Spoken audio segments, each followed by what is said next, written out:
Video like जरूर कर लीजिए और ऐसे वीडियो लगातार फ्री में पाने के लिए चैनल को तुरंत सब्सक्राइब कर लीजिए और बेल आइकन को जरूर टैप कर लीजिए ताकि आगे भी सारे वीडियो आपको मिलते रहे। यूट्यूब में फॉलो करते हैं तो प्लीज ये वाला फ्री टेलीग्राम चैनल जरूर ज्वाइन कर लीजिएगा। सारे नोटिफिकेशन सारे अपडेट यहीं पे आते हैं, ध्यान रखिए।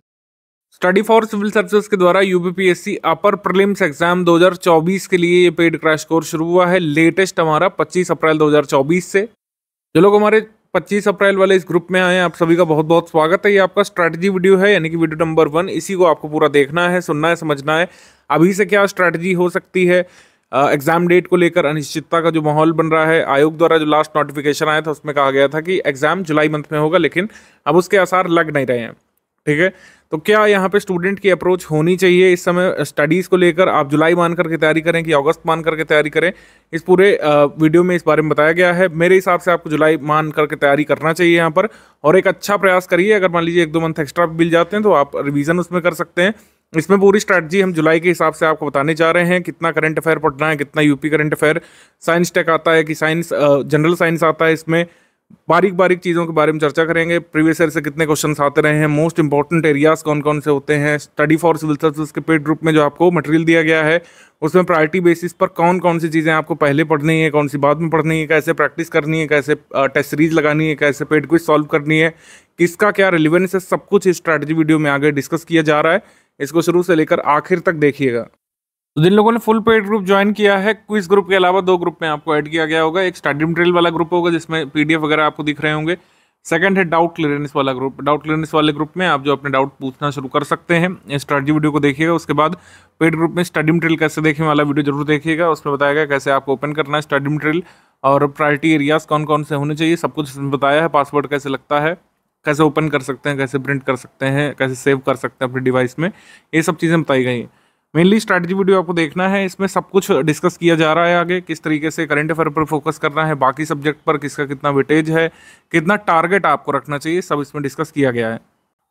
यूपीपीएससी 2023 प्रीलिम्स का ऑफिशियल कट ऑफ आ चुका है कैटेगरी वाइज, और प्रीलिम्स का और मेंस का। तो प्रीलिम्स में आपने देखा 200 में से 125 मार्क्स यहाँ पे कट ऑफ गया था। यूआर कैंडिडेट का एग्जीक्यूटिव पोस्ट के लिए 125 मार्क्स गया था। गर्ल कैटेगरी में 124 मार्क्स यहाँ पर कट ऑफ गया था। तो इसको लेकर काफ़ी डिस्कशन हो रहे थे कि ज़्यादा है, ये है, वो है।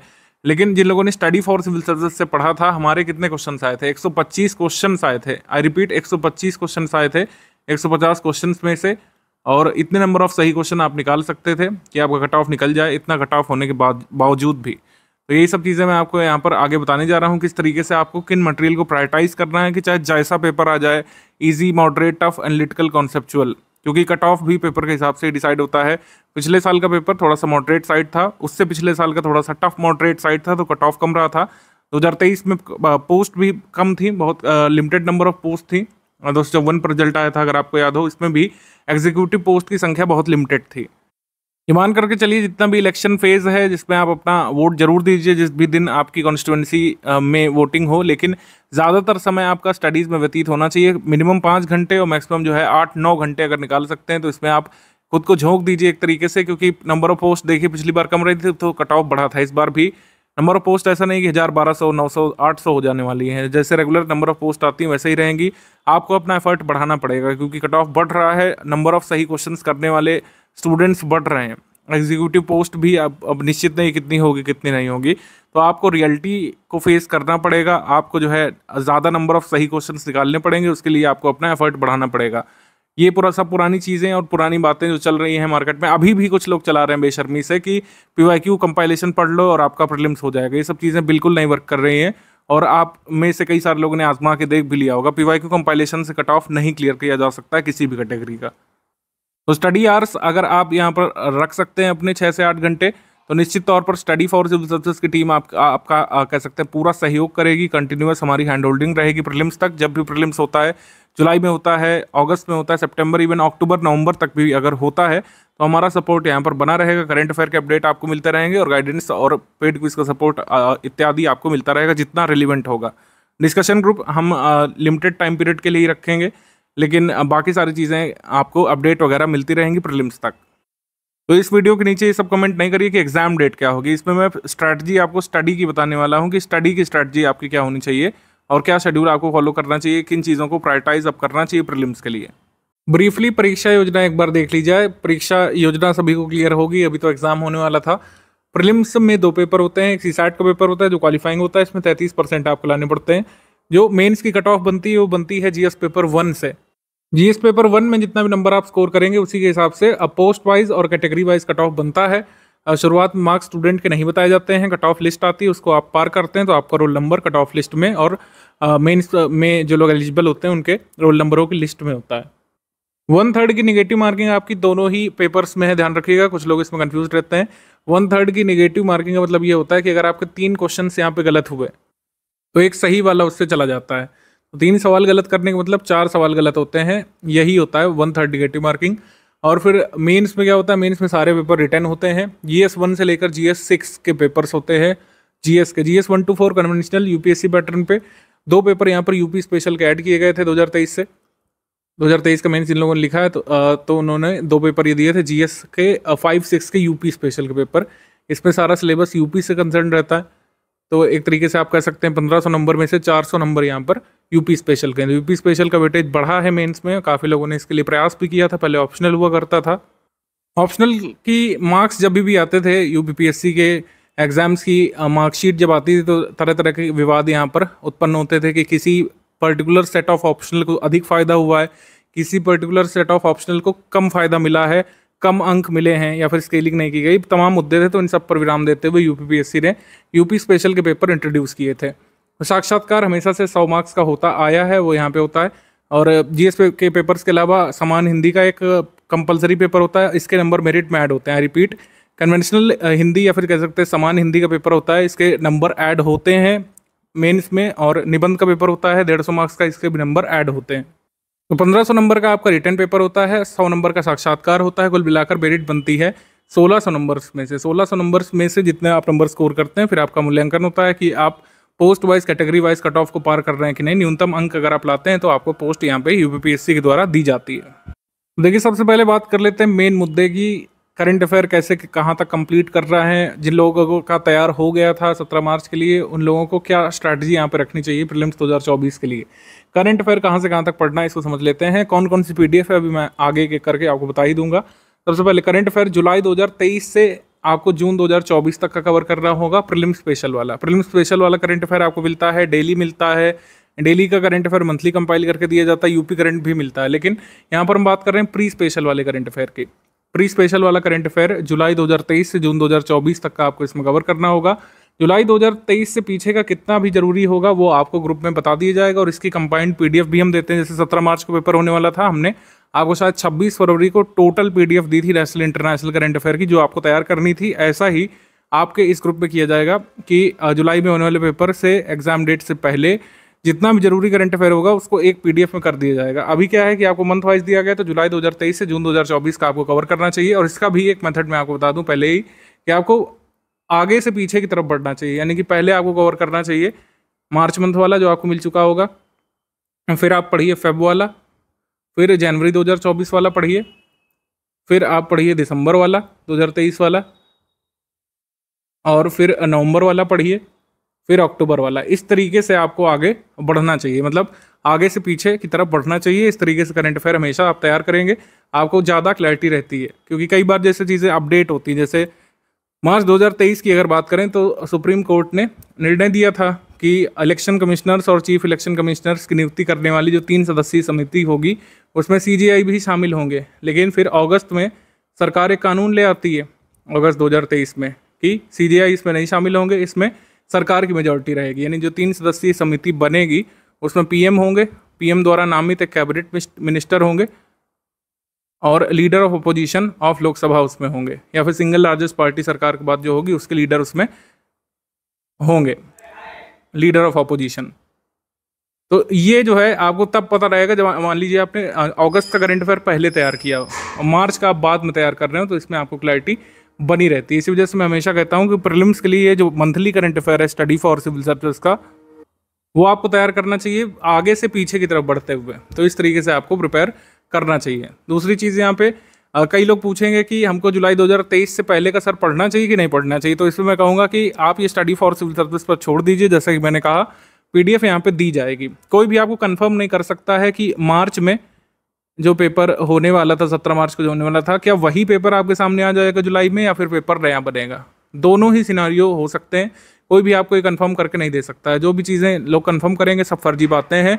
कोई भी इंस्टीट्यूट का ये कंफर्म नहीं कर सकता है, कोई भी एंटिटी, कि यही वाला पेपर आएगा 17 मार्च को जो होने वाला था, या फिर जुलाई के लिए न्यू पेपर ड्राफ्ट किया गया होगा। तो दोनों ही सिनेरियो के लिए आप तैयार हो सकते हैं। यही एक स्टूडेंट को करना चाहिए, सीरियस छात्र को ये करना चाहिए कि आप ये जुलाई 2023 से जून 2024 का तैयार करिए, और जितना भी जुलाई 2023 के पहले का जरूरी होगा वो स्टडी फॉर सिविल सर्विसेज आपको कंपाइल PDF में दे देगा, उसको आप तैयार कर लीजिएगा। इधर उधर के तर्क वितर्क से बचिए। कंपाइलेशन PDF और लिस्टिंग PDF जो सब्जेक्ट वाइज दी गई हैं, किस किस सब्जेक्ट की क्या क्या है अभी मैं आगे बता ही दूंगा आपको लिस्ट वाइज। लेकिन कंपाइलेशन PDF, लिस्टिंग PDF आपको अच्छे से तैयार करना है, और तैयार करना आपको शुरू कर देना चाहिए। अगर आप 3 टाइम्स इसका रिवीजन कर पाए, 1 टाइम रीडिंग 3 टाइम रिवीजन, या 1 बार रीडिंग और 2 बार रिवीजन अगर आप कर ले गए अपने एग्जाम से पहले, तो आपको कट ऑफ निकालने से कोई रोक नहीं सकता है। पेपर चाहे जैसा आ जाए, आप कट ऑफ निकालने की स्थिति में आ सकते हैं, खुद को कट ऑफ निकालने की स्थिति में ला सकते हैं अभी भी। डेली करंट अफेयर आपके ग्रुप में दिया जाता रहेगा, लेकिन मेरे हिसाब से आप इसको छोड़ सकते हैं। डेली का जो मंथली कंपाइल करके दिया जाता है, डेली का मंथली, डेली करंट अफेयर आपके ग्रुप में तारीख वाइज आता रहता है, फिर डेली का मंथली कंपाइल करके मंथ एंड पे दिया जाता है। उसको मेंस के लिए तैयार कर सकते हैं, क्योंकि मेंस भी तो देना है इस साल। प्रीलिम्स का जो ये टाइम वेस्ट हुआ है पोस्टपोन की वजह से, उसमें यही संभावना बनती है कि प्रीलिम्स के बाद मेंस के लिए कम समय मिलेगा। तो डेली का मंथली आप मेंस के लिए पढ़ सकते हैं, प्रीलिम्स के बाद चाहे तो पढ़ सकते हैं, लेकिन अभी डेली करंट अफेयर कवर करने की मेरे हिसाब से आवश्यकता नहीं पड़ेगी। तो फोकस किस पे करना है? प्री स्पेशल करंट अफेयर पर और यूपी करंट अफेयर पर।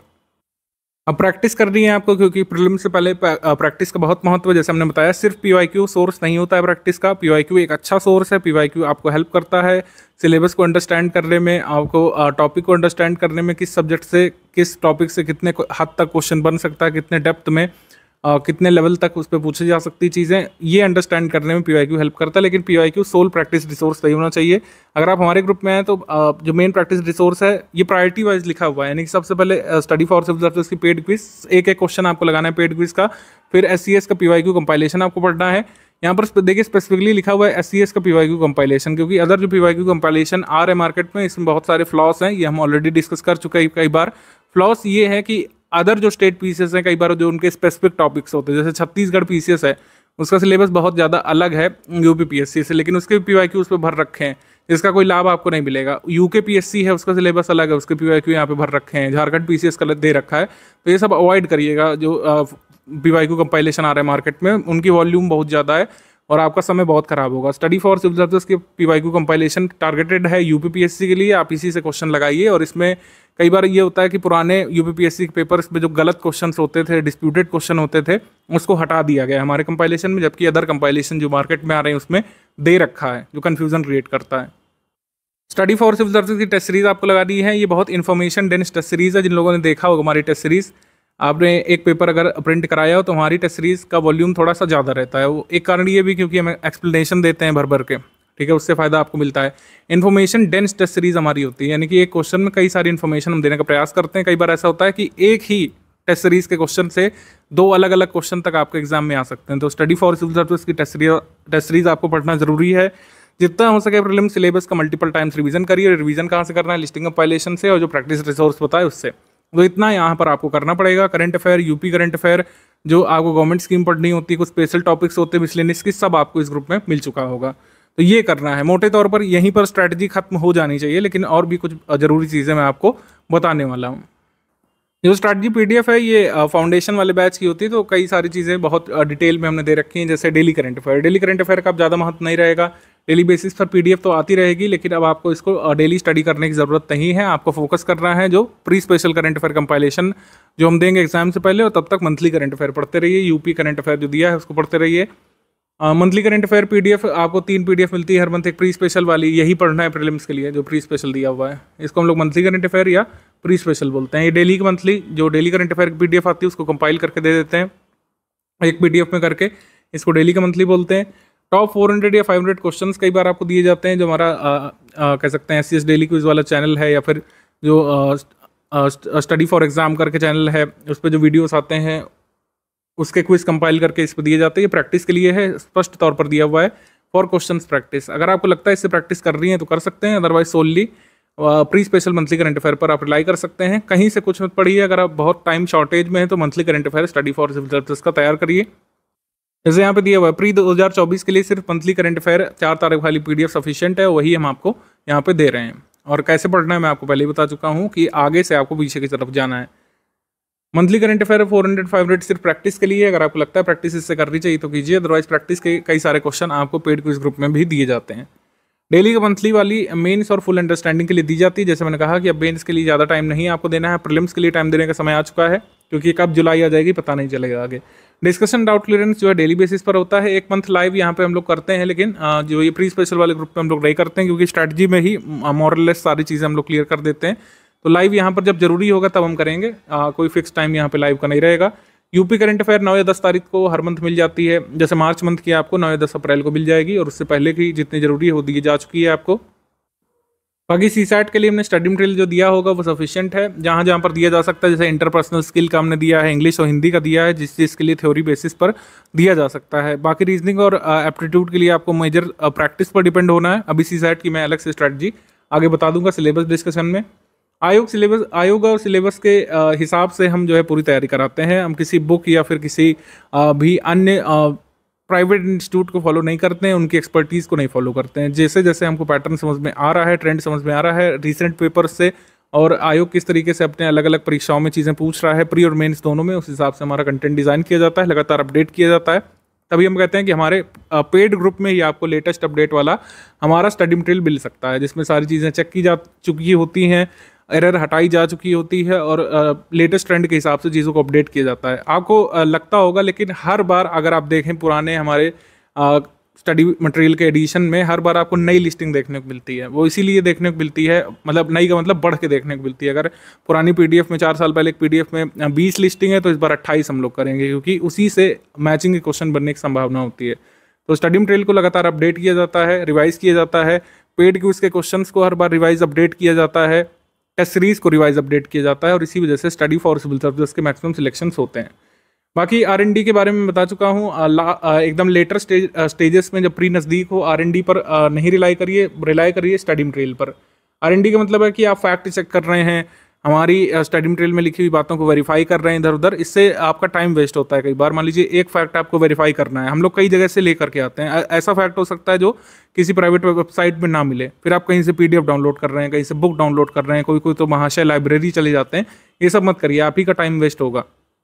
जो पेड क्रैश कोर्स वाला स्टडी मटेरियल होता है, मोरलेस सारी चीज़ें चेक करके दी जाती हैं, फिर भी जैसे किसी भी कह सकते हैं सिस्टम से, चाहे जितना बड़ा AI सिस्टम आ जाए, कुछ ना कुछ एरर की गुंजाइश होती है।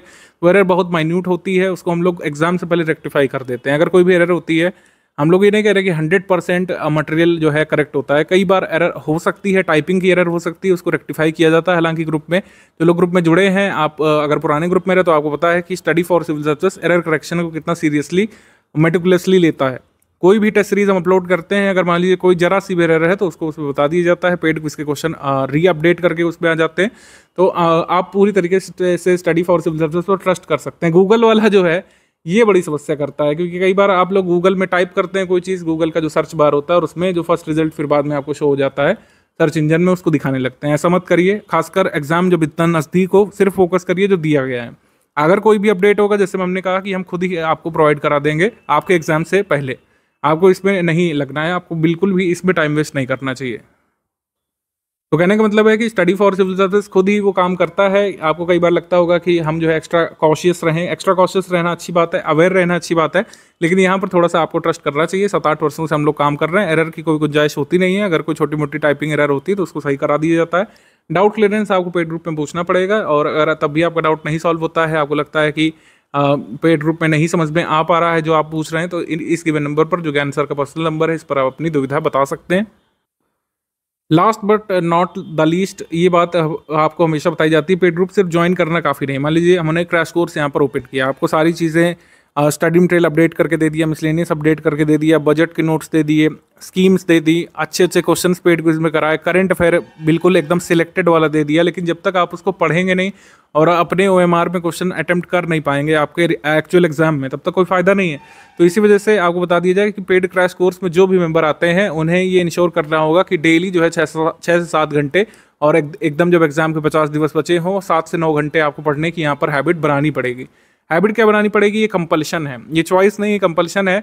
7 to 9 आवर्स की यहाँ पर स्टडी चाहिए, और जो ये कर सकते हैं वही फिर कट ऑफ क्लियर करते हैं बिना किसी जो है दिक्कत के। वो फिर क्वेश्चन नहीं गिनते हैं कि कितने सही हो रहे हैं, इनिशियल की में कितने सही हो रहे हैं, फिर जो है डिस्प्यूटेड क्वेश्चन कौन कौन से हैं। इसके फेर में फंसे बिना आप लोग फिर मेंस की तैयारी कर सकते हैं, अगर 6-7 घंटे या 9 घंटे तक पढ़ाई करते हैं अभी से। तो अभी बहुत सारी बातें मैं आपको बताने वाला हूँ कि कितना टारगेट करना है, प्रीवियस ईयर का कट ऑफ कितना रहा है, कितना आपको इसमें लगना चाहिए, सब अभी बताया जा रहा है। प्रायोरिटी एरियाज कौन कौन से हैं, सब कुछ एक एक करके मैं बताने वाला हूँ। अच्छा देखिए, ये हमारा बेसिक जो ग्रुप शुरू होता था उसी का स्ट्रैटेजी है, तो इसमें बेसिक अंडरस्टैंडिंग के लिए लिखा होगा, फिर जो है कह सकते हैं सेकंड स्टेज लिखा होगा, 3 स्टेज की स्ट्रैटेजी लिखी होगी। अब ये सब चीज़ें नहीं काम करेंगी जब आपके एग्जाम के 100 से कम दिवस बचे हों, जैसे जुलाई में कहा गया है, तो मान के चल रहे हैं कि 95 से 105 डेज आपके पास लगभग बचे होंगे। तो इसमें ये पूरा फुल स्ट्रैटेजी नहीं काम कर सकती कि आप बेसिक बुक पढ़ें, फिर एनसीईआरटी बुक पढ़ें, फिर जो है एनसीईआरटी क्वेश्चन सॉल्व करें, बेस बनाएं, इतना सब कुछ नहीं हो पाएगा। अब आपको टारगेटेड प्रीलिम्स ओरिएंटेड तैयारी करनी पड़ेगी। तो इसीलिए अब डायरेक्टली आ जाते हैं सिलेबस पर, फिर कट ऑफ वगैरह देखेंगे। सिलेबस जो अगर आप देखें, सीसैट पेपर 2 का ये दिया हुआ है, इसी को देख लेते हैं पहले। सीसैट में आपको कोशिश कर रहे हैं कि सबसे पहले पीवाईक्यू से शुरुआत करिए। पीवाईक्यू काफ़ी सारे लोग लगा भी चुके होंगे, काफ़ी सारे पीवाईक्यू आप लगा चुके होंगे अगर आप दूसरे तीसरा अटेम्प्ट दे रहे हैं। खाली जो पिछले साल जो आपने पेपर दिया होगा उसी का बाकी होगा। तो पीवाईक्यू जो लोग कर चुके हैं वो हमारा स्टडी मटेरियल पढ़िए, बाकी जो बिगिनर हैं वो पीवाईक्यू लगाइए सबसे पहले। जो सीसैट में जो सबसे पहला काम करना है आपको, पीवाईक्यू सॉल्व करना है और अपने प्रायोरिटी एरिया सेट कर रहा है। एग्जाम से पहले ही आपके दिमाग में ये क्लैरिटी होनी चाहिए कि जो ये सीसैट का पेपर है इसमें 33% लाने के लिए मैं कौन से एरियाज को टच करने वाला हूँ। ठीक है, जैसे कुछ लोग होते हैं कि उनकी इंग्लिश तैयार है लेकिन उसमें ज्योमेट्रिक क्वेश्चन ज़बरदस्ती में अटेम्प्ट कर रहे हैं सीसैट पेपर में, और फिर कई लोग इसी तरीके से बाहर हो जाते हैं। ऐसा नहीं करना है, आपको अभी प्रायोरिटी सेट करना है। 100 दिवस पहले एग्जाम के आपके दिमाग में क्लैरिटी होनी चाहिए कि सीसैट में मैं कौन से क्वेश्चन अटेम्प्ट करने वाला हूँ। और इसमें इतना स्कोप होता है कि आप अपने मन के क्वेश्चन अटेम्प्ट कर सकते हैं। कुछ लोग इंग्लिश मीडियम पढ़े होंगे, कुछ लोग हिंदी मीडियम उत्तर प्रदेश में, इसके अलावा तीसरा मीडियम ज़्यादा कोई पढ़ता नहीं है। ठीक, तो इसका फ़ायदा आपको मिलता है। सबसे पहली चीज़ ये कॉम्प्रिहेंशन इसमें भी आता है और कॉम्प्रिहेंशन इसमें भी आता है। कॉम्प्रिहेंशन इंग्लिश वाले सेक्शन में भी आता है, कॉम्प्रिहेंशन हिंदी वाले में भी। तो 8-9 क्वेश्चन तो यहीं से क्लियर हो जाते हैं कई बार। मान लीजिए 9 आए तो 8 तो इसमें आप कर ही सकते हैं।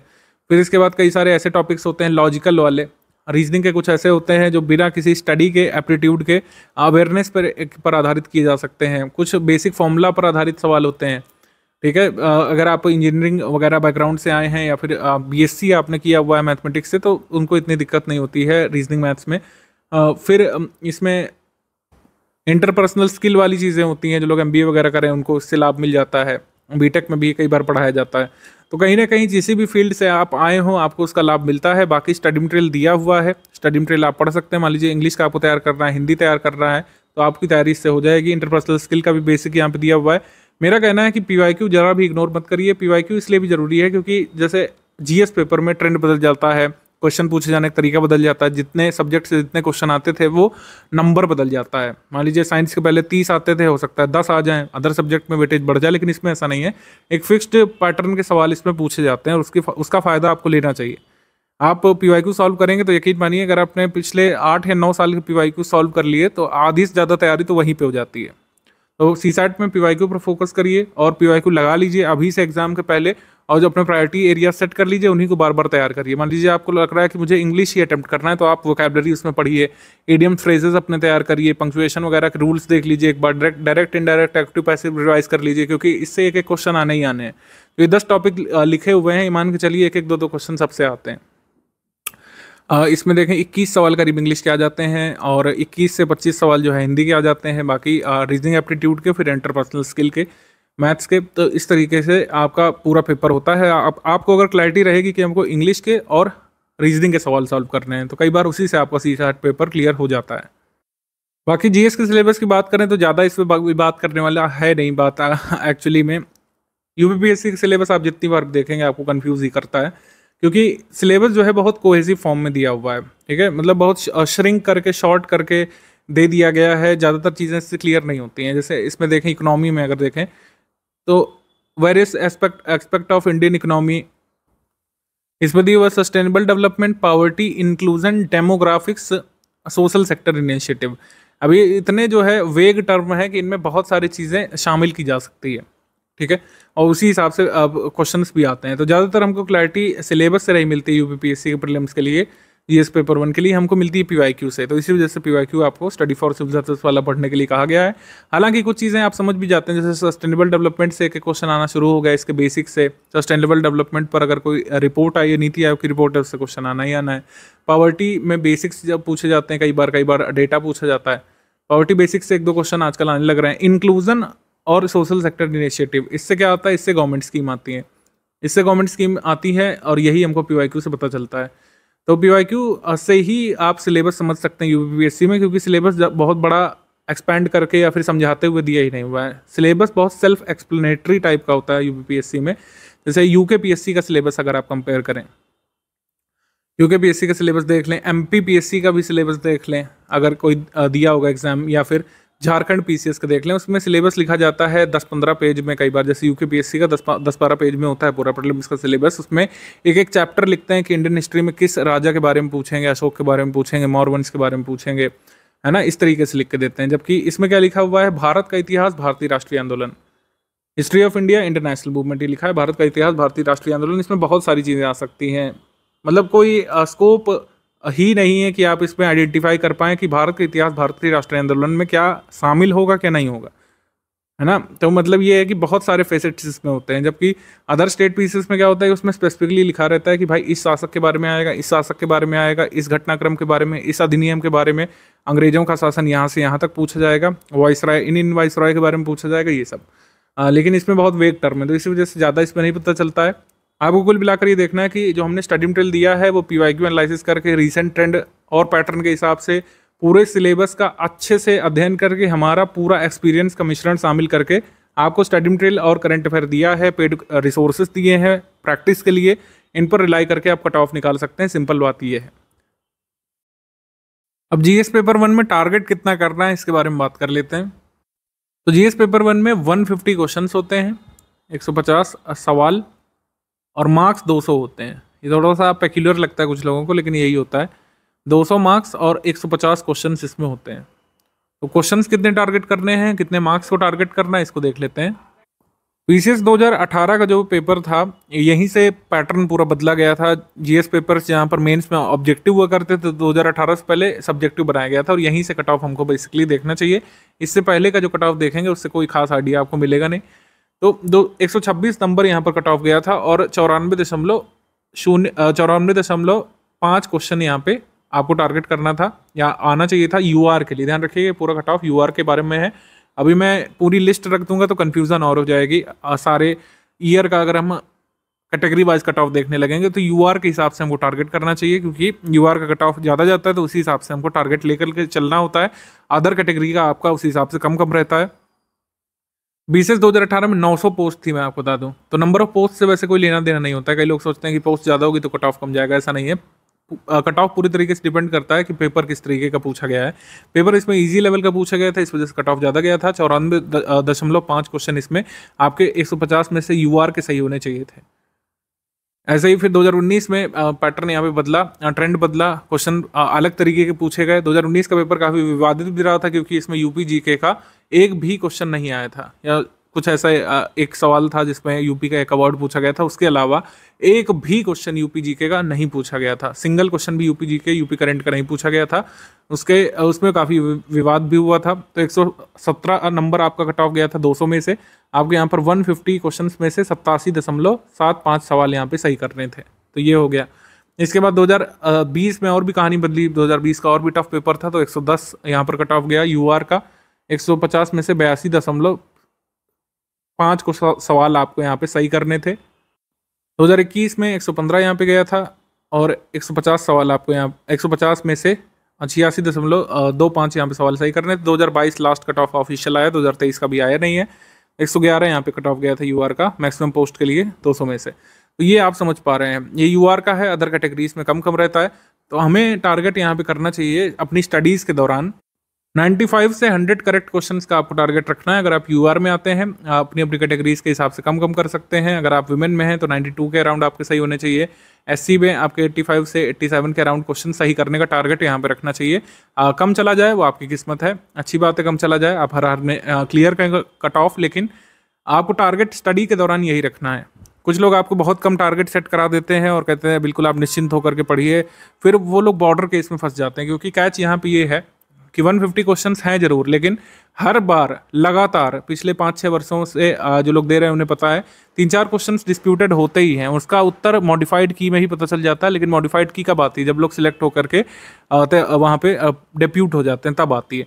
तो 150 क्वेश्चंस कहने के लिए होते हैं, लगभग 145 से 146 क्वेश्चन फ्रेश आपको अटेम्प्ट करने के लिए मिलते हैं। 3-4 क्वेश्चन आपके सही होते हैं या फिर नहीं होते हैं, जब तक आपको पता चलता है तब तक उसका कोई मायना नहीं रह जाता है। तो 146 क्वेश्चंस में आप मान के चलिए आपको 95 से 100 करेक्ट क्वेश्चंस सही करने का टारगेट रखना होता है, जो बिल्कुल हमारे स्टडी मटेरियल से, हमारे प्रैक्टिस रिसोर्सेज से किया जा सकता है।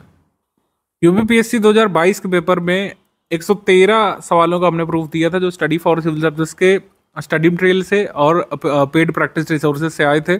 और कट ऑफ मैंने दिखा दिया आपको कितना गया था 2022 में। तो कई बार ऐसा होता है कि आप हमारा स्टडी मटेरियल पूरा नहीं भी कंप्लीट कर पाए, सारे प्रैक्टिस रिसोर्सेज नहीं लगा पाए, अगर पूरी एफिशिएंसी के साथ नहीं कर पाए, 80% भी आप अगर पूरे स्टडी मटेरियल को, प्रैक्टिस रिसोर्सेज को फॉलो कर गए, तो यूआर का कट ऑफ आप निकाल सकते हैं। क्योंकि एग्जाम में जो क्वेश्चंस होते हैं स्टडी मटेरियल से आप इस तरीके से डायरेक्टली कर सकते हैं। कई सारे question, tough question, tricky question, analytical, conceptual और इंटायरली फैक्चुअल क्वेश्चन, सभी तरीके के क्वेश्चन आप हमारे एग्जाम में, मतलब आप हमारे स्टडी मटेरियल से एग्जाम में कवर कर लेते हैं। जो एग्जाम में पूछा जाता है वो हमारे स्टडी मटेरियल में होता है इस तरीके से। चाहे करंट अफेयर आप ले लें, चाहे हिस्ट्री के क्वेश्चंस ले लें, ज्योग्राफी के सवाल ले लें, सस्टेनेबल डेवलपमेंट संबंधित सवाल हो, एनवायरनमेंट का प्रश्न हो, पॉलिटी का प्रश्न हो, लगातार हमने सारे प्रूफ यहाँ पे दिए हुए हैं। इवन जो लेंदी क्वेश्चन आते हैं उसमें जो चीज़ें पूछी जाती हैं, जितना हमारे करंट अफेयर में होता है या फिर हमारे हिस्ट्री के कंपाइलेशन में, उतना ही पूछ लिया जाता है एग्जाम में। तो एकदम सिलेबस के हिसाब से हम लोग चलते हैं, लेटेस्ट ट्रेंड को फॉलो करते हैं। जिस तरीके से एग्जामिनर का माइंडसेट होना चाहिए सिलेबस को लेकर क्वेश्चन बनाने का, उसी माइंडसेट के साथ हमारी टीम कंटेंट बनाती है। इसी वजह से मैक्सिमम बेनिफिट आपको देखने को मिलता है। ये मैं आपको दिखा रहा हूँ 2022 का।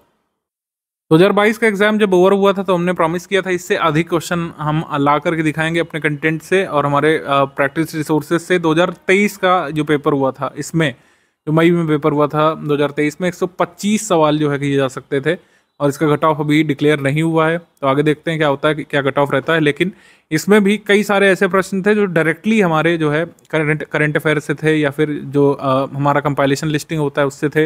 हिस्ट्री के कई सारे क्वेश्चंस, ज्योग्राफी के क्वेश्चंस जो कई बार आपको नहीं मिलते हैं फैक्ट, वो सब भी दिए हुए थे। जो क्वेश्चंस पूछे गए थे कालानुक्रमिक क्रम में लगाने वाले, कई बार असर्शन रीजन वाले, वो हम ऑलरेडी अपने पेड क्विज में करा चुके थे। तो पेड क्विज का अपना महत्व है और इसी वजह से आपको पेड क्विज के सभी क्वेश्चन सॉल्व भी करने चाहिए। तो जितनी भी पीडीएफ आपको दी जाती हैं वो खाली मतलब इकट्ठा करने के लिए या फिर उनको आजीवन सेव करने के लिए नहीं दिया जाता। आप उसको पढ़िए, रिवाइज करिए, ठीक है, तभी आपको मैक्सिमम बेनिफिट इसमें मिलता है एग्जाम में हमारे स्टडी मटेरियल से। तो इसीलिए मैंने कहा कि जो भी स्टडी मटेरियल दिया गया है और आगे प्रैक्टिस रिसोर्सेज पेड क्विज के फॉर्म में, टेस्ट सीरीज के फॉर्म में, या और कुछ स्पेशल पीडीएफ पिक वगैरह आपको वीडियो बना करके दिए जाएंगे पेड क्विज में, उसका लाभ लीजिए आप। और डेली आप 6-7 घंटे जुटेंगे तो निश्चित तौर पर कट ऑफ क्लियर कर सकेंगे। अब किस सब्जेक्ट या टॉपिक से कितने सवाल बनते हैं इसको देख लेते हैं। तो प्रायोरिटी सेट करने में आपको थोड़ी आसानी रहती है कि जो 95 का नंबर हमको अचीव करना है वो कैसे अचीव होगा। सबसे पहले सबसे बड़ा सब्जेक्ट जो होता है, सबसे लेंदी, सबसे वॉल्यूमिनस सब्जेक्ट हिस्ट्री का। हिस्ट्री में एंशिएंट, मिडिवल, मॉडर्न 3 यहाँ पे पार्ट होते हैं। आप रफली डिमार्केट कर सकते हैं इसको। तो इसमें एंशिएंट, मिडिवल, मॉडर्न से देखिए कितने क्वेश्चन आते हैं। एंशिएंट मिडिवल से यहाँ पर आए आपके 15 सवाल और 11 सवाल आए मॉडर्न हिस्ट्री से 2023 वाले पेपर में। तो कुल मिलाकर हिस्ट्री से कितने सवाल है? 26। तो एक बड़ा चंक यहाँ पर होता है हिस्ट्री में, 1/6 पोर्शन आप मान सकते हैं पूरे पेपर का। फिर एंशिएंट मिडिवल के 15 इधर और 9 इधर, तो कितने क्वेश्चन हो गए? 24 सवाल इधर हो गए। ऐसे ही 19 सवाल इधर आए थे 2021 वाले पेपर में। 2020 में आए थे करीब 22 प्रश्न इसमें आए थे और 21 सवाल आए थे 2019 वाले पेपर में। 2018 वाला मैंने नहीं शामिल किया है क्योंकि उसमें पेपर थोड़ा सा ईजी साइड था और अब उस तरीके से नहीं आता है। 2018 वाले में क्या था कि एंशिएंट मिडिवल के कम क्वेश्चन थे, मॉडर्न के क्वेश्चन भर के थे, लेकिन अब ऐसा नहीं हो रहा है। इंडियन इकोनॉमिक क्वेश्चन यहाँ पर कितने थे? इंडियन इकोनॉमी के क्वेश्चन 11 थे, 7 जिसमें करंट अफेयर के थे। इकोनॉमी में ज़्यादातर करंट अफेयर आता है, इसमें भी इकोनॉमी के जितने क्वेश्चन आए थे उसमें स्टैटिक के कम थे और करंट अफेयर के ज़्यादा थे। तो मोस्टली करंट का मतलब क्या होता है इसको थोड़ा सा समझ लेते हैं ब्रीफली। इकोनॉमी स्टैटिक और इकोनॉमी करंट अफेयर क्वेश्चन में डिफरेंस ये होता है कि इकोनॉमी स्टैटिक के क्वेश्चंस होते हैं अवधारणाओं पर आधारित, और जो एक फिक्स्ड तरीके की डेफिनेशन हम लोग पढ़ते हुए आए हैं जिसमें चेंजेस होने की संभावना ना के बराबर होती है, उसको स्टैटिक इकोनॉमी बोलते हैं। या फिर इकोनॉमी के जो कॉन्सेप्ट जो हमारे इकोनॉमिस्ट दे गए हैं वो होता है, या फिर जो नॉर्म्स होते हैं। जैसा ये क्वेश्चन आया था 2019 वाले में, इनमें से कौन सा मेथड फॉलो किया जाता है भारत में पॉवर्टी एस्टिमेशन के लिए? तो पॉवर्टी एस्टिमेशन के लिए जो मेथड यूज़ करते हैं वो हेड काउंट रेशियो है, कैलोरी इनटेक है, हाउस होल्ड कंजम्पशन एक्सपेंडिचर है। ये 3 मेथड यूज़ करते हैं। पर कैपिटा इनकम कभी भी भारत में पॉवर्टी एस्टिमेशन का आधार नहीं रहा है, क्योंकि भारत में पर कैपिटा इनकम के आंकड़े कभी भी प्रिसाइजली अवेलेबल नहीं हो पाए हैं। आज़ादी के बाद से भारत एक कृषि प्रधान देश रहा है, और जिसमें पर कैपिटा इनकम पूरे साल भर में ड्रास्टिकली बढ़ती है, कभी घटती है, फसल के सीजन में इस हिसाब से होता है। और भारत में बहुत सारे उद्योग हैं और पर कैपिटा इनकम इस तरीके का कोई डेटा अभी तक नहीं कलेक्ट किया गया है, तो ये हमको पता है। इसी हिसाब से इसका आंसर बी होता है। तो मतलब ये फिक्स्ड चीज़ है, जब तक नीति आयोग या फिर हमारी जो एजेंसीज हैं पॉवर्टी एस्टिमेशन का कोई नया मेथड नहीं लेकर के आती, तब तक यही उत्तर सही माना जाएगा। इसी को हम लोग बोलते हैं इकोनॉमी स्टैटिक। जैसे इस पर पूछा गया कि किसी कमेटी के बारे में जो पहले बनी थी, ठीक है, जैसे poverty estimation based on nutritional requirement exclusively, तो ये कौन सी कमेटी है? योगिंदर के अलग कमेटी। तो ये तो बन चुकी है, अपनी रिपोर्ट भी सबमिट कर चुकी है, इसमें चेंज की कोई संभावना नहीं है। पुरानी गवर्नमेंट स्कीम को क्रोनोलॉजी में लगाने को आ गया, इसमें भी कोई चेंजेस की संभावना नहीं है। किसान क्रेडिट कार्ड में क्या क्या सुविधाएं मिलती हैं, इस पर भी कोई चेंज की संभावना नहीं, जब तक कोई नया चीज़ नहीं अनाउंस की जाए। तो इस तरीके से इकोनॉमी स्टैटिक के सवाल होते हैं। इसमें डेफिनेशंस पूछते हैं, इन्फ्लेशन का क्या संबंध है एम्प्लॉयमेंट के साथ, ठीक है, जो फिक्स चीज़ें हैं, जो नॉर्म्स रही हैं, जो हम पढ़ते हुए बुक्स में आ रहे हैं, वही इकोनॉमी स्टैटिक है। इकोनॉमी करंट अफेयर ये होता है union budget economic survey, basically हम लोग इसमें कवर करते हैं, जिसमें नई चीज़ें बताई जाती हैं। इकोनॉमिक सर्वे में सरकार अपने अचीवमेंट बताती है और यूनियन बजट में आगे के प्रॉस्पेक्ट्स बताती है। तो जैसे एग्जाम में 2020 वाले में 2020-21 बजट से पूछा गया था, कृषि की आय दोगुनी करने के उद्देश्य से ग्रामीण विकास पर ध्यान केंद्रित किया गया इस बजट में। क्या जो 2024-25 का बजट होगा, क्या उसमें सेम चीज़ होगी? ऐसा नहीं है। बजट तो हर साल बदल जाता है, सरकार के प्रॉस्पेक्ट तो हर साल बदलेंगे, हर बदलती सरकार के साथ सरकार के प्रॉस्पेक्ट बदलेंगे, नए स्कीम उसमें ऐड किए जाएंगे, नए कुछ कार्यक्रम अनाउंस किए जाएंगे। तो ये बजट वाली चीज़ें हर साल बदलती हैं। हर साल का बजट पिछले साल की तुलना में बिल्कुल बदल जाता है, मोर और लेस। जिस स्कीम को एलोकेशन पिछले साल कम हुआ था, उस साल अगले साल उस स्कीम को एलोकेशन सबसे ज़्यादा भी हो सकता है। तो बजट इकोनॉमिक सर्वे में कई सारे आंकड़े बदल जाते हैं, तो इसी को हम लोग बोलते हैं इकोनॉमी करंट। मान लीजिए बजट में किसी साल डिफेंस को ज़्यादा एलोकेशन मिला, अगले साल शिक्षा को ज़्यादा एलोकेशन मिला, या फिर R&D पर हम जहाँ GDP का इतना % खर्चा करते थे पिछले बजट में और नेक्स्ट बजट में ज़्यादा करने लगे। जैसे टोटल फर्टिलिटी रेट पूछा NFHS के हिसाब से, NFHS लास्ट में जब 2018 में पेपर हुआ था, तो 2015-16 NFHS के हिसाब से पूछा भारत में कि TFR कितनी, टोटल फर्टिलिटी रेट। अब ये आंकड़ा उस समय 2018 के आंसर की में तो सही आएगा, लेकिन क्या 2024 के एग्जाम में सही आएगा? उत्तर है नहीं, क्योंकि हमारी TFR अब तो 2.1 से भी कम हो चुकी है। अगर आपसे एग्जाम में पूछते हैं कि रिप्लेसमेंट लेवल फर्टिलिटी क्या है, रिप्लेसमेंट लेवल फर्टिलिटी की डेफिनेशन ही है 2.1, ये बदली नहीं है अभी तक, तो इस वजह से इकोनॉमी स्टैटिक है। लेकिन अगर आपसे पूछ लें कि भारत की TFR इस समय क्या है एट प्रेजेंट, तो वो हो जाएगा इकोनॉमी करंट अफेयर का सवाल। तो इकोनॉमी में UPPSC में इकोनॉमी स्टैटिक भी आता है, इकोनॉमी करंट अफेयर भी आता है। इकोनॉमी स्टैटिक के लिए हमारे नोट्स रेलिवेंट है, और इकोनॉमी करंट अफेयर के लिए जो बजट इकोनॉमिक सर्वे का जो भी ग्रुप में दिया गया है, जैसे यूपी बजट इस साल के लिए काफ़ी ज़रूरी बन रहा है, तो यूपी बजट आप पढ़िएगा एग्जाम के लिए, और इंटरिम बजट का जो भी डेटा आया था वो पढ़िएगा एग्जाम के लिए। अगर मान लीजिए जुलाई एंड में ही एग्जाम होता है, तो इस साल का बजट 2024-25 का भी हम आपको समरी देंगे अगर रेलिवेंट हुआ तो सब कुछ आपको ग्रुप में दिया जाएगा। और इकोनॉमी स्टैटिक के लिए जो इकोनॉमी के लिए कंपाइलेशन PDF जो हमने दी है वही काफ़ी है। जनरल साइंस में यहाँ पर 19 सवाल, 22 सवाल, 24 सवाल, 11 सवाल, 22 सवाल इस तरीके से आते हैं। जनरल साइंस और साइंस टेक में भी अंतर होता है, इसको भी एक बार ब्रीफली समझ लेते हैं। जनरल साइंस की अगर बात करें तो जनरल साइंस में इस तरीके के सवाल आते हैं, हमारी ह्यूमन बॉडी की जो वर्किंग होती है, जो बेसिक कॉन्सेप्ट NCERT से हम लोग पढ़ते हुए आ रहे हैं, या फिर जो डेली लाइफ में हम लोग देखते हैं जनरल साइंस का जो यूज़ होता है, केमिकल नेम्स जो होते हैं, जैसे ज़्यादातर केमिकल्स और कंपाउंड्स पर काफ़ी UPPSC फोकस करता है कि हमारे अराउंड जो चीज़ें हैं उनका मटेरियल क्या है, कौन कौन सी नाइलॉन से बनी है, कौन कौन सी पॉलीमर से बनी हुई है, बिजली का जो स्विच है उसमें कौन सा मटेरियल यूज़ किया गया है, ह्यूमन बॉडी में जो चीज़ें हो रही हैं जैसे इसमें पूछा डाइजेशन ऑफ प्रोटीन कहाँ से शुरू होता है। डाइजेशन ऑफ प्रोटीन शुरू होता है स्टमक से, क्योंकि स्टमक में ही वो एंजाइम होते हैं जो प्रोटीन को डाइजेस्ट कर सकें। माउथ में ज़्यादातर स्टार्च को डाइजेस्ट करने वाले एंजाइम होते हैं, ठीक है। तो ये हो गया, तो ये अवधारणाओं पर आधारित है। जबकि साइंस टेक में क्या होता है कि नवीन चीज़ें इसमें पूछी जाती हैं जो पहले कभी ना हुई हैं। जैसे एआई पर ये सवाल यूपीएससी में आया था 2019 वाले में, शायद 20 वाले में आया था, जब इतना पॉपुलर एआई तब हो रहा था। आजकल तो काफ़ी इसके अनुप्रयोग आ गए, लेकिन पहले किसी को अनुप्रयोग नहीं पता थे ज़्यादा, 3-4 साल पहले।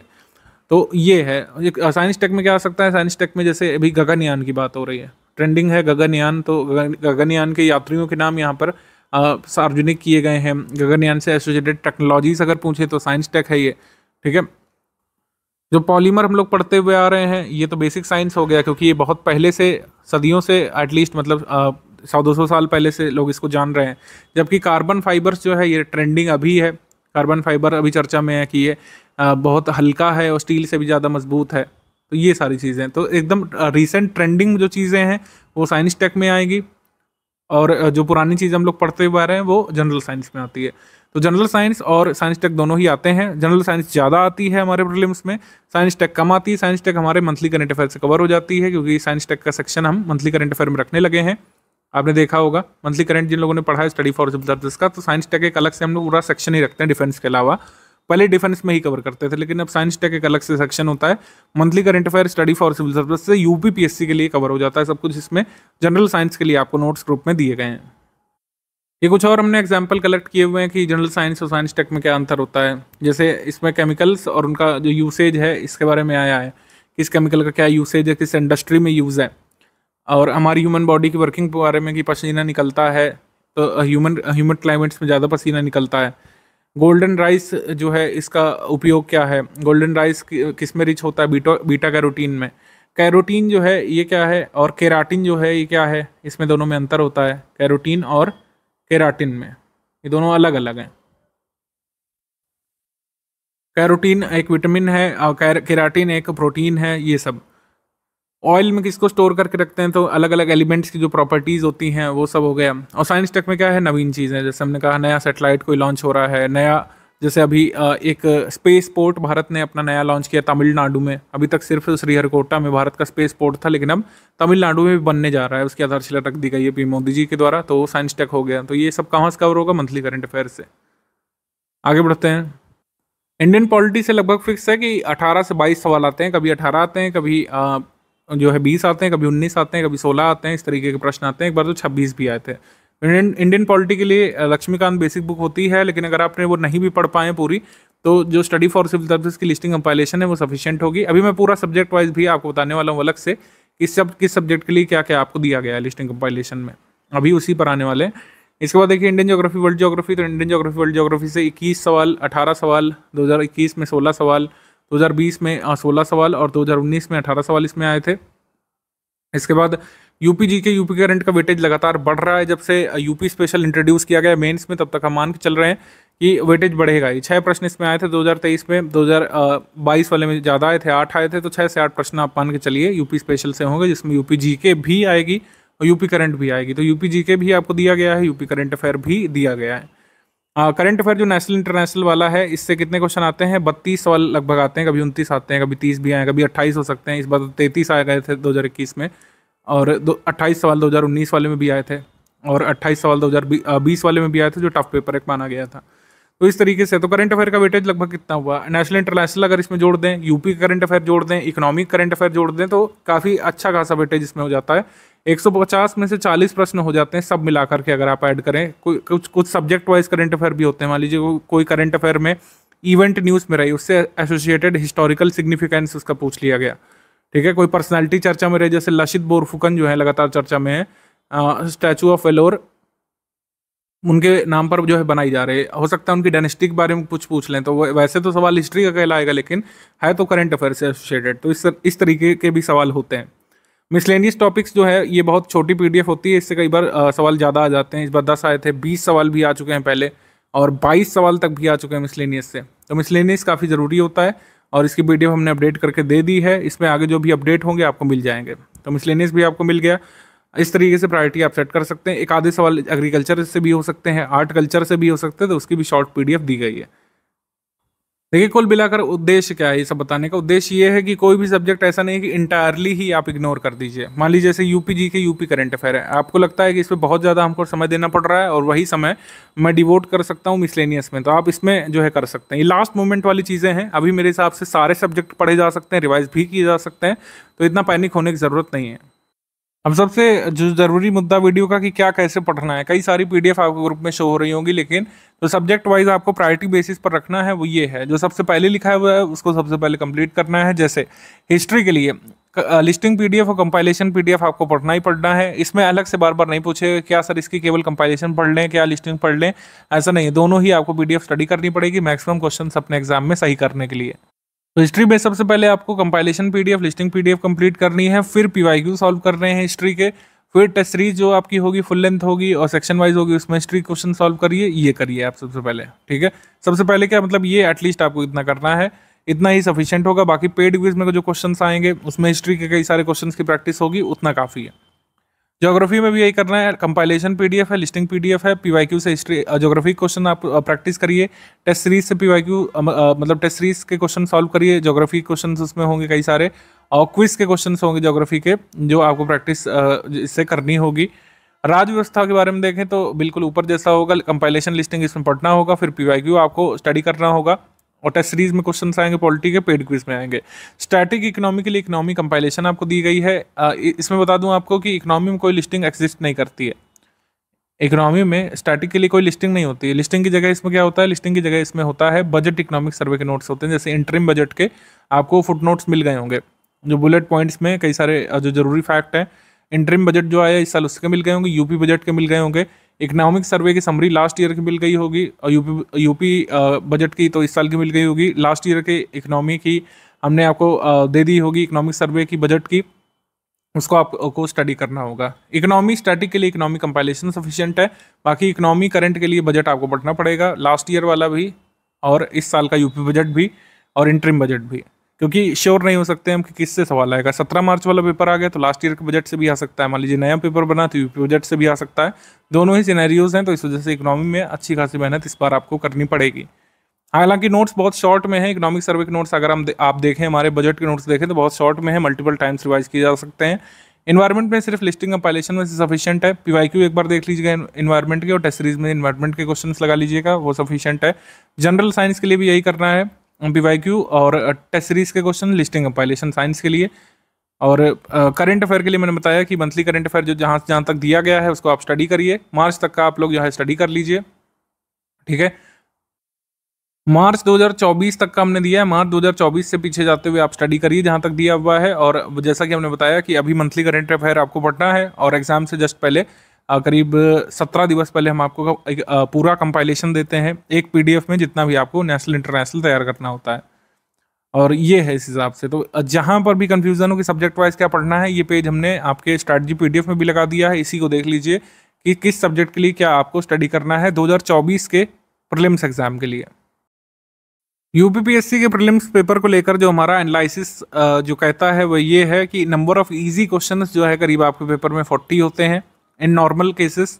अगर बहुत ही टफ पेपर हो गया तो नंबर ऑफ इजी क्वेश्चंस कम हो सकते हैं या बढ़ भी सकते हैं। मॉडरेट पेपर हुआ तो मॉडरेट क्वेश्चन 60 से 70 होते हैं, और नंबर ऑफ डिफिकल्ट क्वेश्चंस पूरे पेपर में 30 से 40 होते हैं यूपीपीएससी के अपर प्रीलिम्स पेपर में। क्वेश्चन हमको चाहिए कितने सही वाले, 95 के अराउंड हमको क्वेश्चन चाहिए, 95 प्लस, निगेटिव मार्किंग हटा करके, डिस्प्यूटेड क्वेश्चंस को निगेट करके। सो ये आपको टारगेट रखना है कि इजी वाले क्वेश्चंस आप 35-37 सही करें हर हाल में, और 50 क्वेश्चंस करीब मॉडरेट वाले सही करें। डिफिकल्ट लेवल क्वेश्चंस अगर 10 भी सही कर ले गए तो आपका काम यहाँ पर कट ऑफ भर का हो जाता है, और ये बिल्कुल किया जा सकता है जैसा बताया गया स्ट्रैटेजी में, वैसा फॉलो करके और रेगुलरिटी कंटिन्यूटी मेंटेन करके। प्रारंभिक परीक्षा मुख्य परीक्षा में जो अंतर है वो तो स्पष्ट कर ही दिया गया है परीक्षा योजना बता करके, लेकिन तैयारी में जो इंस्टीट्यूशनल अंतर है वह ये है कि यहाँ पर हमको फैक्चुअल की तैयारी ज़्यादा करनी पड़ती है, मेमोरी स्किल्स का भी यहाँ यूज़ है, मल्टीपल टाइम्स रिवीजन का यहाँ पर बहुत ज़्यादा रोल है। नोट मेकिंग करके कुछ लोग तैयार करते हैं, लेकिन वो भी मल्टीपल टाइम्स रिवीजन का ही एक प्रकार है। प्रैक्टिस यहाँ पर मैंडेटरी है दोनों ही केसेस में, चाहे आप आंसर राइटिंग की प्रैक्टिस कर रहे हो, चाहे यहाँ पर मल्टीपल चॉइस क्वेश्चंस की प्रैक्टिस कर रहे हो प्रीलिम्स के लिए, और रेगुलरिटी कंटिन्यूटी दोनों में जरूरी है। चाहे वस्तुनिष्ठ परीक्षा देने जा रहे हो, चाहे लिखित, तैयारी करने की अप्रोच और पेपर लिखने की अप्रोच अलग अलग होगी, सिनेरियो अलग होंगे, लेकिन मेहनत दोनों में करनी पड़ेगी बराबर।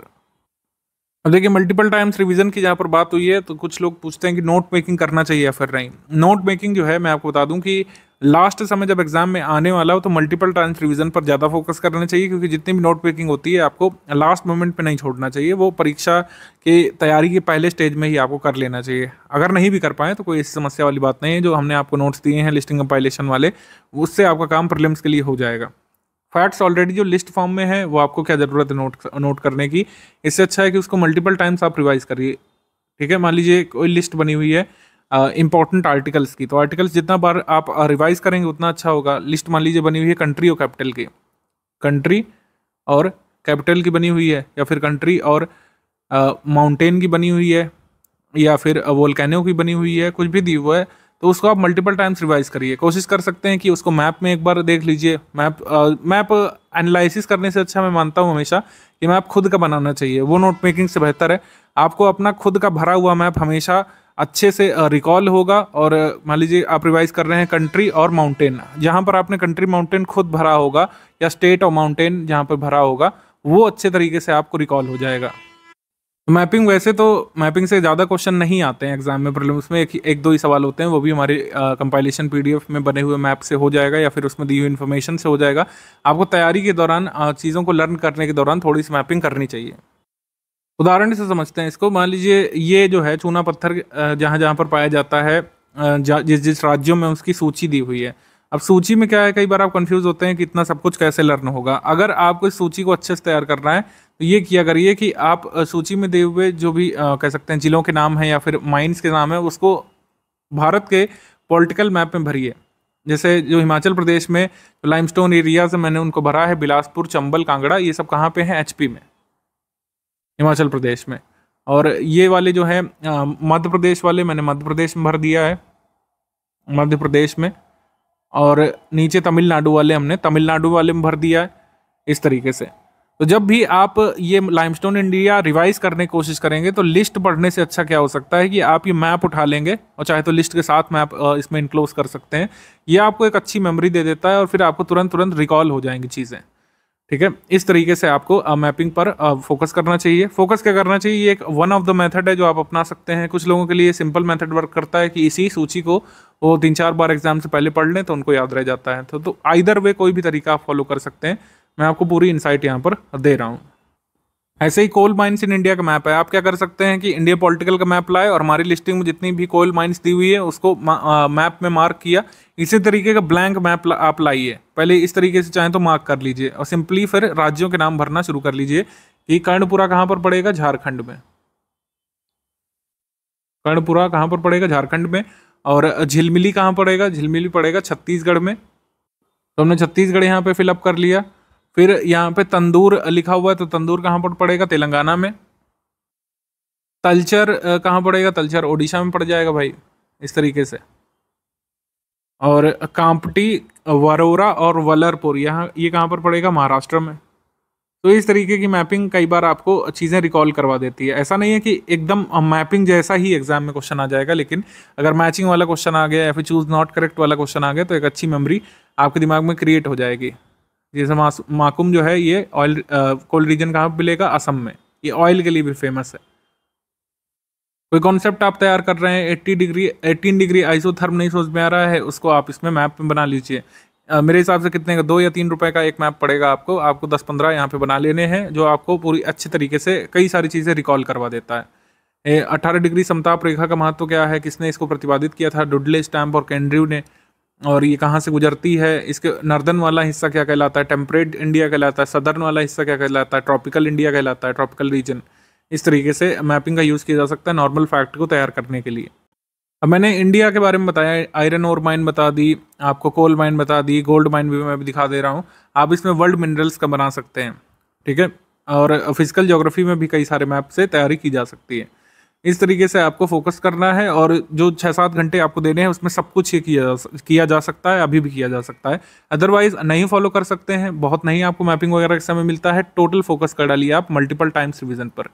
मल्टीपल टाइम्स रिवाइज करने से आपको कोई नहीं रोक सकता है। आप पीडीएफ से चलते फिरते रिवाइज करिए, अपने सिस्टम में खोल लीजिए। कहीं पे आप स्टैग्नेंट जॉब करते हैं फ्री आवर्स में, कोशिश करिए कि पीडीएफ ओपनर से आप PDF से रिवाइज कर लीजिए, प्रिंट अगर लिए हुए हैं तो अपने प्रिंट से आप लिस्टिंग कंपाइलेशन स्टडी करिए।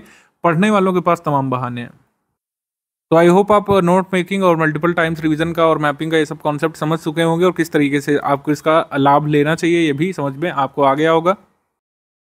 बाकी टेस्ट सीरीज का शेड्यूल ये दिया हुआ है, जिन लोगों ने ओनली टेस्ट सीरीज का ग्रुप ज्वाइन किया है उनको भी इसी शेड्यूल के हिसाब से टेस्ट सीरीज मिल जाएगी।